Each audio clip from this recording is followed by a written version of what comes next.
উন্নত চিকিৎসার দাবি জানালেও এ বিষয়ে কেউ গুরুত্ব দিচ্ছেন না। অভিযোগ করে ক্ষমতা না জনতা, জনতা জনতা এই স্লোগানেই শনিবার রাত 10টার পর সড়কে নেমে আসেন পঙ্গু হাসপাতাল ও জাতীয় চক্ষু বিজ্ঞান ইনস্টিটিউটের চিকিৎসাধীন জুলাইয়ের ছাত্র জনতার আন্দোলনে অংশ নিয়ে চোখ পা শরীরের বিভিন্ন সমস্যায় ভুগতে থাকা আহতরা।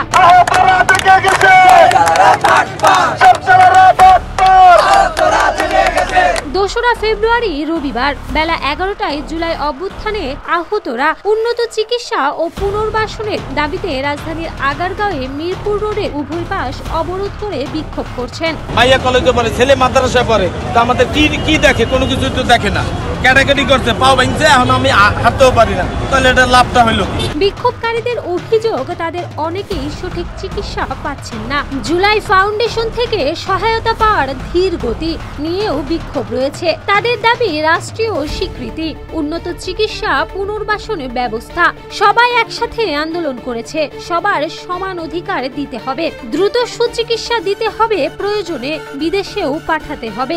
1 নম্বর দাবি হচ্ছে আমাদের রাষ্ট্রীয় স্বীকৃতি, 2 নম্বর দাবি উন্নত চিকিৎসা, 3 নম্বর দাবি নিরাপত্তা ব্যবস্থা, আমাদের নিরাপত্তা দিতে হবে, পুনর্বাসন করতে হবে, ক্যাটাগরি বাতিল করতে হবে, কারণ এই ক্যাটাগরি করে তো আমরা আন্দোলন করি না।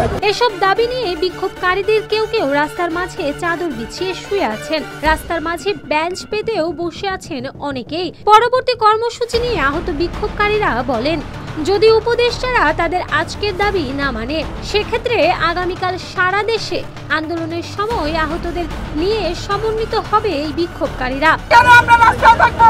তোমরা এখন কোথায়? ক্যাসির বাতাস খাচ্ছ তোমরা? আর আমরা রাস্তায়, তোমাদের লজ্জা লাগে না?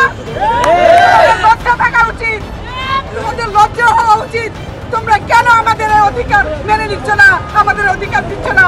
দ্রুত তাদের দাবিগুলো মেনে নেওয়া দরকার বলেই মনে করছেন জনসাধারণ। যেহেতু চিকিৎসা করতে আসলে কয় কোটি টাকার দরকার, আজকে 6 মাস হয়েছে, এখনো যদি চিকিৎসার জন্য এরা আসে রাস্তায় দাঁড়ায়, বাইরে এখানে সেখানে কান্নাকাটি করে, এটা তো আসলে সরকারের জন্য বিশাল লজ্জাজনক।